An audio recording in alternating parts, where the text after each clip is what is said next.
Breaking news. Buhari supporters to stage 7 days protest against central bank governor Godwin Emefiele to be removed over Naira bad economy 500 billion scandal. Sahara reporters give us full details. So, Buhari supporters have said this man must go. In case you're not aware, you should get yourself abreast with all that is going on with the Naira.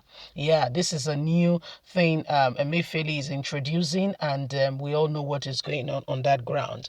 And now, because they are set to remove him, they can now find out all his atrocities. As we speak, more and more on that front is coming up.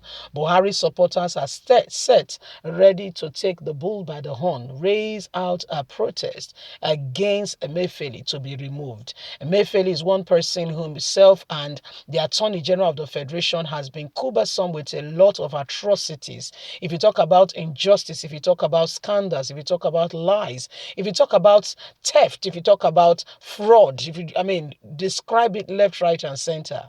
Both of them at one point or the other have been engulfed with all these alleged informations. And now Buhari supporters are saying he must go. Please don't forget to give us a thumbs up, subscribe if this is your first time. Let's get all the details. A pro-Muhammad Buhari group, Nigerian First Movement, has called for the resignation or sack of the governor of the Central Bank of Nigeria, Mr. Godwin Emefiele. According to the supporters of President Muhammadu Buhari, so will save the nation from further economic meltdown.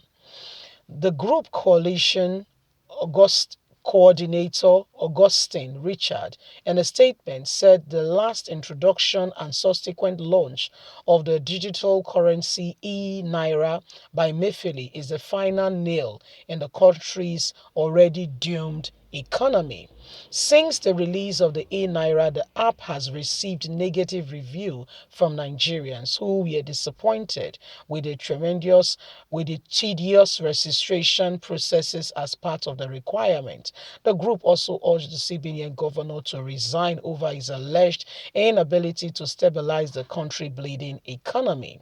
It threatens to mobilize over 200 other pro-Buhari groups across the globe for a murder of all protests that would hold simultaneously in Abuja, Lagos, London, UK, against Nigerian poor economy portrayed by Emefiele, and the failure of him to resign or to be sacked will attract further actions.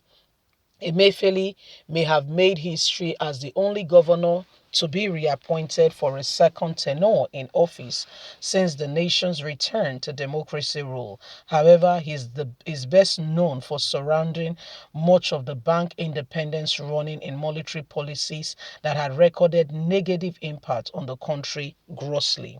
Emefiele has not done anything worthwhile rather than destroy Nigeria even further. So, pro-Buhari's group say the guy must go, say the guy has not done well. He has destroyed the country, blah, blah, blah, blah, blah, and that they are mobilizing people.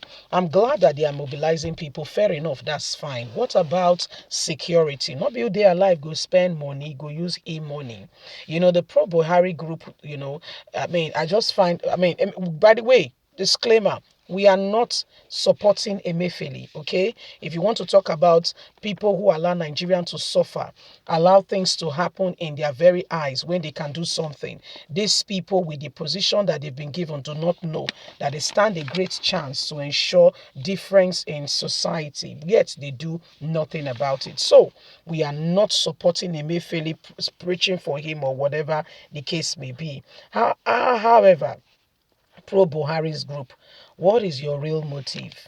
What is your real motive? Emefiele be removed so that a northerner will take over?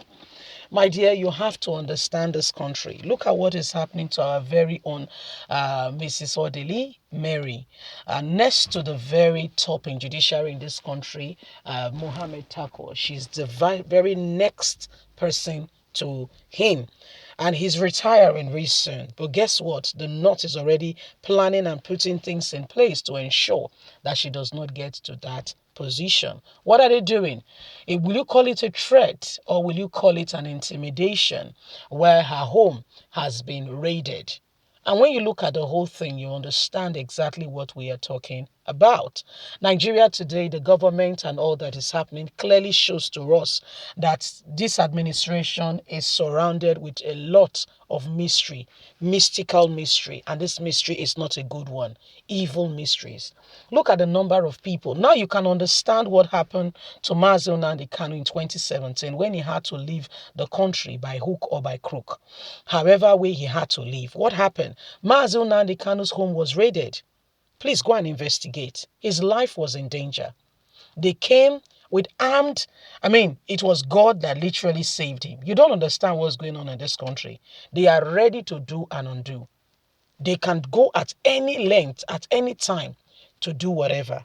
So when people are rising up, you will not quite understand why they are standing on a particular position and insisting. What about what happened to our very own Chief Sunday Igboho? A memorable date, July the 1st. July the 1st, more than 200 security operatives came to his home. Prior to this time, we've been seeing he was on his way to Lagos, where he was invited by the Gani Adams, and on Ibadan Road going to Lagos. We saw what happened, how he was, he was. So when you see all that is going on, more than 200 men. Prior to this time, he was on his way to where? He was on his way to Lagos. And we saw that a security operative came with a chopper ready to take him. And at the end of the day, what did they say? They say, well, and we are not the ones, so it wasn't our people. All lies. All lies. What about in his home? We saw about two army guys, and the army quickly released a statement. The people Sunday Igboho is talking about that came to spy out his residents are not their people. Blah blah blah blah blah. We now know that it was all lies. We now know that all they were talking about and all they were doing was all lies. So what are we talking about? A real wake-up call to the situation going on today. We cannot continue with the same formula, with the same and expect a different result. We must continue to speak out, and not only speak out, because we're finding out that it's not really solving the problem. We pray about it as well, because this is the country we call home, right? This is one of the places we call home. Even if you have a dual citizenship, this is first home before any other place. Leave us a comment. We'd love to hear from you. Please don't forget to like us, share, subscribe. Click on the notification button so you can get all our latest news. God bless. Bye for now.